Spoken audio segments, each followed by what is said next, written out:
করুন, দেখে মনে হবে যে ভিক্ষুক।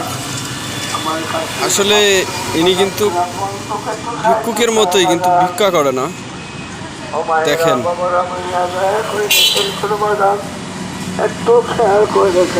কাকা এটা কি বিক্রি করেন কাকা? কত টাকা করে? ওই দেখি আমার একটা দেন। দেন, হ্যাঁ দেন, বাদাম দেন। বুট বুট বাদ দেন, বাদাম দেন। হ্যাঁ, থ্যাংক ইউ।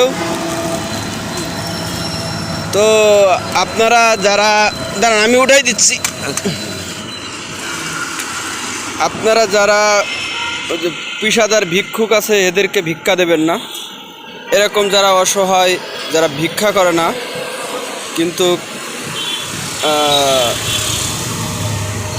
কিছু সওদা দিয়ে হলেও মানুষের কাছে বিক্রি করে, তো আপনি তো চাইলে ভিক্ষা করতে পারেন। ভিক্ষা করেন না কেন কাকা? আমি ভিক্ষা করবো না, মহানবী শিক্ষা আমি করি না ভিক্ষা বাবা। আমি জীবনে হাত পাত না কার কাছে, দোয়া করবেন আমার মৃত্যু হয়ে যাবে। তারপর অনেক বাবার আমার 200 টাকা 500 টাকা 200 টাকা 50 টাকা দেয়, ওটা আমার খুশি হয়ে যায়। আমি ব্যবসা খুব খুশি হয়েছি। ধন্যবাদ। আমার ছিল অসহায় লোক, ভালো লোক হায় দেয় না। হ্যাঁ, আসলে নবীর শিক্ষা করোনা ভিক্ষা, আসলে এই নীতিতেই চলা উচিত। আসলে পেশাদার ভিক্ষুকের জন্য প্রকৃত যারা অসহায় আছে এরা আসলে অরিজিনালি অসহায় থেকে যাচ্ছে। তো আল্লাহ হাফেজ বন্ধুরা, এরকম যারা অরিজিনাল অসহায় আছে তাদেরকে সাহায্য সহযোগিতা করবেন সবাই। আল্লাহ হাফেজ।